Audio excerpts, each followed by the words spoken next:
Suspicious black male in the pool area. The 911 dispatcher's voice crackled. James Sullivan smiled bitterly at the security footage showing his neighbor, Trish Whitman, making the call. What she didn't know was that the former police officer of 15 years had finally had enough. After months of harassment, trespassing, and racist assumptions, James had prepared something special for Trish's next unauthorized pool party. If you believe karma comes in all colors, including emerald green, stay tuned. Sometimes the sweetest revenge is simply letting entitled people swim in their own mistakes. 2 months earlier, James Sullivan stood in front of his new Mediterranean-style home in Riverside Heights, Sacramento, holding the keys with pride. 15 years of police service, countless overtime shifts, and careful saving had finally paid off. The house was everything he'd dreamed of, especially the crystal-clear pool that sparkled under the California sun. His moment of satisfaction was interrupted by movement in the second-floor window of the neighboring house. Trish Whitman, Sacramento's top 10 realtor of the year, was on her phone, staring intently at him. When James waved politely, she quickly disappeared behind designer curtains. That evening, while unpacking boxes, James's security app pinged. The camera caught Trish measuring his fence with a tape measure, meticulously documenting something on her phone. The next day, an HOA violation notice appeared in his mailbox: pool fence height potentially non-compliant. James smiled, remembering his years handling community disputes as an officer. He'd dealt with plenty of Trish's before. He measured the fence, exactly to code, and sent a polite email with photos to the HOA board. The violation was dismissed, but Trish's campaign was just beginning. Within the first week, James noticed a pattern. Every time he left for errands, his cameras would catch Trish circling his property, peering through windows and taking photos. She hosted an impromptu neighborhood watch meeting, conspicuously held on her deck overlooking his pool. The message was clear: she didn't think he belonged. The previous owners, an elderly couple, had apparently given Trish an open invitation to use their pool. James discovered this when he found a copy of their old pool key in his mailbox with a note: "Just being neighborly. Trish." He changed the locks that afternoon. His years in law enforcement had taught him one crucial lesson: document everything.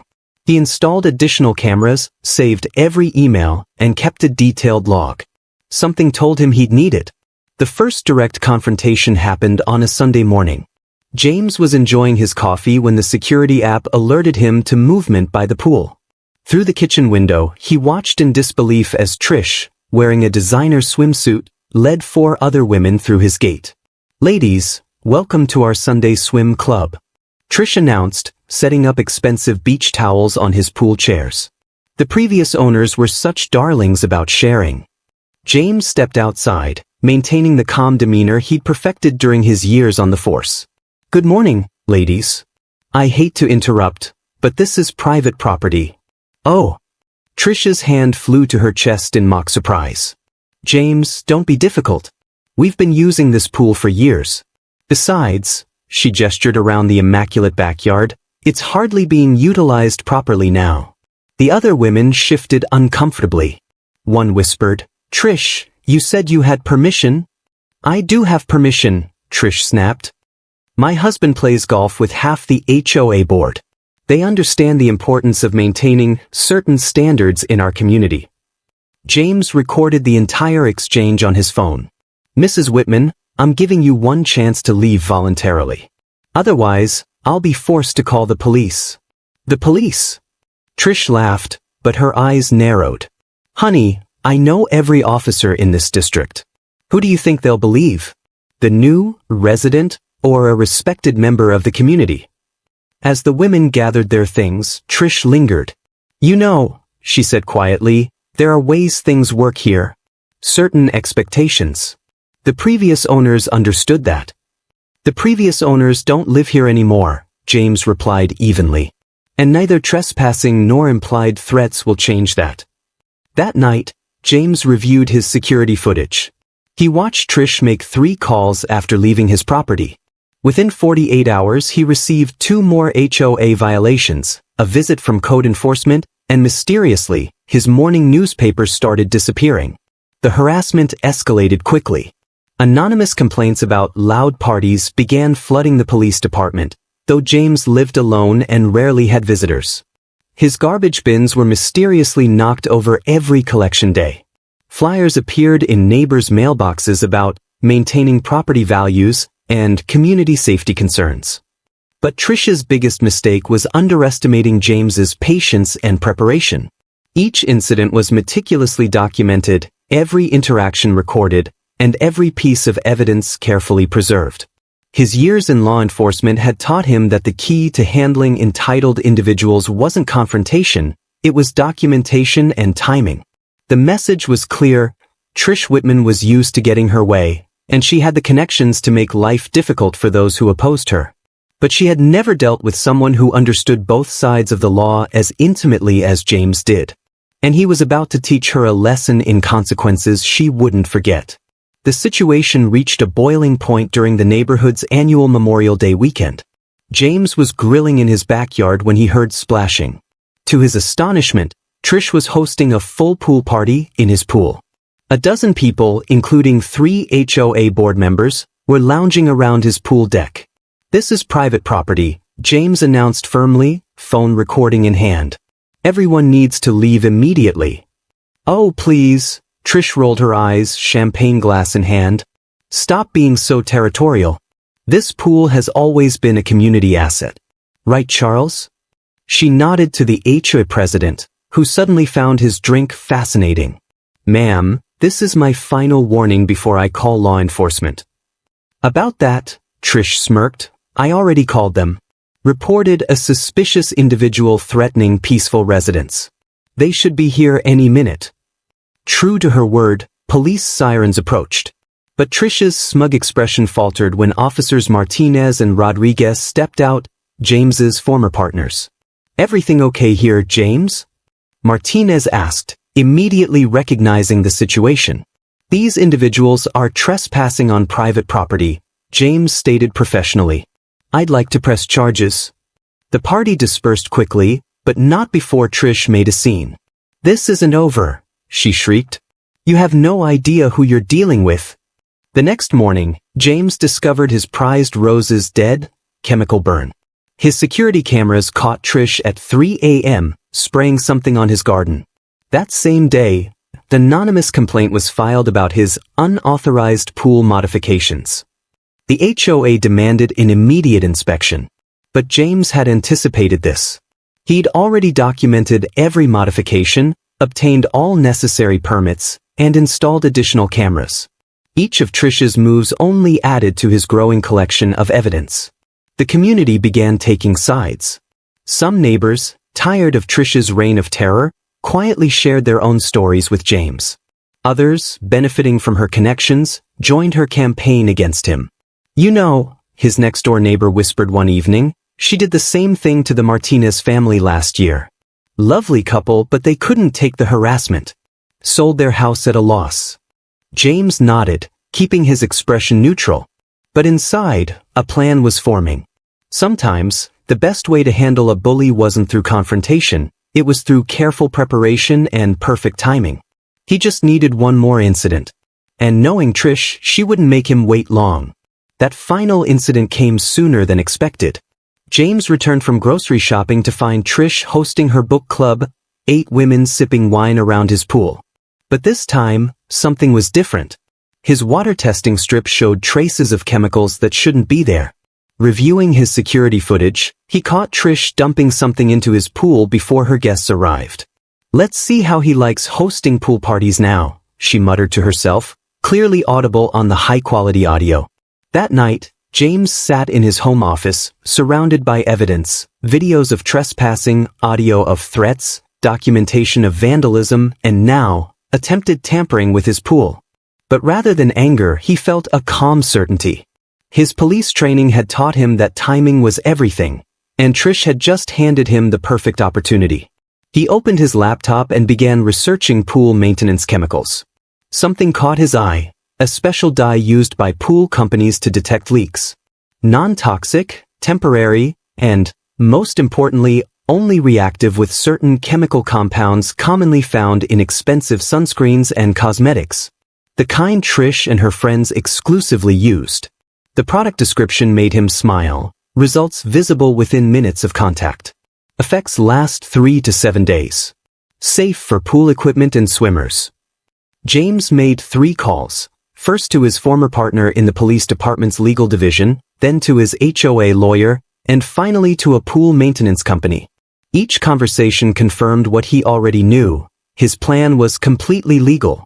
As he placed the order for the specialized dye, his security app pinged. Trish was on her phone in her backyard, voice carrying clearly, "Yes, this Saturday at 2. He's always gone all day on Saturdays. Trust me, it'll be perfect. Bring your new swimsuit." James leaned back in his chair, a satisfied smile spreading across his face. Sometimes Carmen needed a little help, and he was about to give Trish exactly what she wanted, a pool party she'd never forget. The next few days were a careful dance of preparation. He tested the dye concentration in a bucket with samples of the expensive sunscreen brands he'd seen Trish's friends use. The results were perfect, a bright, unmistakable emerald green that would take days to fade naturally. He installed 3 additional hidden cameras at different angles, ensuring every reaction would be captured in HD quality. The stage was set. Now all he had to do was wait for Trish to make her final mistake. Saturday arrived with perfect pool weather. James made a show of loading his car and driving away, but instead parked around the corner and quietly returned through his side gate. From his home office window, he had a perfect view of the pool, and his cameras were rolling. Right on schedule, at 1:55 p.m., Trish tested his back gate. Finding it mysteriously unlocked, she smiled triumphantly. Within minutes, her entourage arrived, 6 women in designer swimwear, carrying expensive bags and champagne bottles. "Ladies, welcome to our exclusive pool party," Trish announced, setting up their usual spread. "I've decided we're reclaiming our community space. What the new owner doesn't know won't hurt him." James watched as they settled in, meticulously applying their luxury sunscreen. The same brands he'd tested with the dye. His security system captured every moment in perfect clarity. Trish was the first to enter the pool, making an elegant splash. "The water's perfect," she called out. One by one, her friends joined her, their expensive jewelry glinting in the sunlight. The change started subtly. One woman glanced at her arm, then did a double take. Trish? Is the lighting weird in here, or does my skin look green?" Trish laughed, then looked at her own hands. The laugh turned into a horrified gasp. Under the bright afternoon sun, her normally pale skin was taking on a distinct emerald hue, and it was spreading. "What's happening?" someone shrieked. The peaceful afternoon erupted into chaos. Women scrambled out of the pool, their designer swimsuits dripping, their skin increasingly green. Their carefully applied makeup was now streaking in various shades of emerald. "My daughter's wedding is next week," one woman wailed, examining her jade-colored legs. "I'm the mother of the bride." Trish stood frozen, her face a mask of rage and disbelief, her skin now a uniform bright green. This was deliberate," she sputtered, looking around wildly. That's when she spotted one of the cameras, its small red light blinking cheerfully. The exodus that followed was Olympic-worthy. 6 green-tinted women in designer swimwear sprinting through the neighborhood, leaving wet, green-tinged footprints on the sidewalk. Their panicked voices echoed through the usually quiet streets. Trish was the last to leave, gathering her things with shaking hands. She looked directly into one of the hidden cameras, her green face contorted with fury. "You'll regret this," she hissed. James waited until they were gone before calmly walking out to his pool deck. He collected the abandoned champagne bottles and towels as evidence, then sent 3 emails, one to his lawyer with the footage attached, one to the HOA board documenting the trespassing, and one to the local police department reporting the incident. Then he settled into his pool chair, sipping the lemonade he'd prepared earlier. The security footage was already backing up to his cloud storage, and he had a feeling social media was about to have a very green day. The video hit social media like a green tidal wave. James's perfectly edited footage, showing Trish's repeated trespassing, followed by the pool party disaster, went viral within hours. Trespassing Karen gets green with envy became the trending headline across platforms. Trish's real estate agency quickly distanced themselves. "We pride ourselves on respect for property rights," their statement read. Her attempts at damage control backfired spectacularly when she posted an explanation video, her still green complexion making her look like a frustrated wicked witch of the West. The neighborhood dynamic shifted dramatically. People who had stayed quiet during Trish's reign of terror found their voices.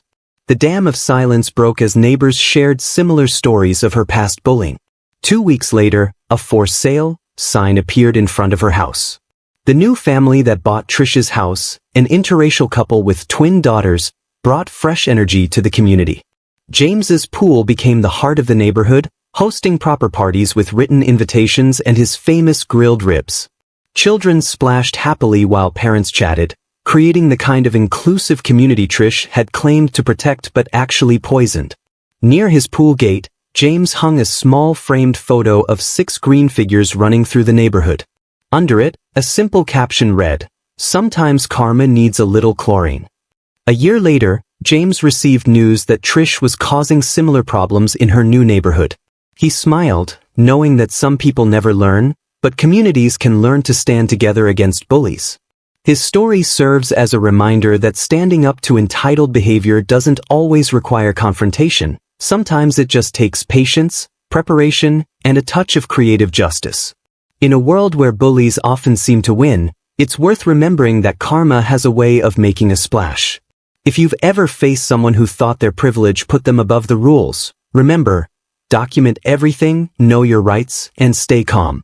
Sometimes the sweetest revenge is simply letting entitled people swim in their own mistakes. Drop a comment if you think justice was served, and share your own story of standing up to entitled behavior.